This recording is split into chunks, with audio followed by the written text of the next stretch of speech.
अस्सलाम वालेकुम नाजरीन, आप देख रहे हैं एशियन न्यूज़ HD और मैं हूं आपका मेज़बान मलिक खुर्शीद हसन।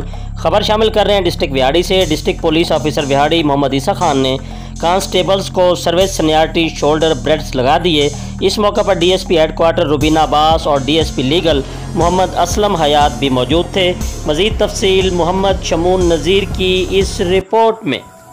जी बिल्कुल, district police officer Vehari Muhammad Isa Khan ने कांस्टेबल्स को सर्विस सीनियरिटी शोल्डर ब्रेड्स लगा दिए। 10 से 20 साल सर्विस वाले कांस्टेबल्स को 1 ब्रेड, 20 से 30 साल वाले कांस्टेबल को 2 ब्रेड, जबकि 30 साल से ज़ायद सर्विस वाले कांस्टेबल को 3 ब्रेड लगाए गए। इस मौके पर मोहम्मद ईसा खान DPO विहाड़ी ने कहा कि यूनिफॉर्म के साथ ब्लू ब्रेड्स के इस्तेमाल से सीनियर और जूनियर का कांस्टेबल की पहचान होगी।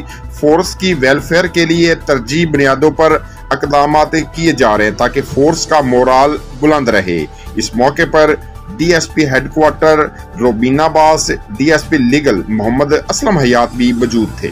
जी, मज़ीद खबरों और अपडेट से बाखबर रहने के लिए देखते रहिए एशियन न्यूज़ HD।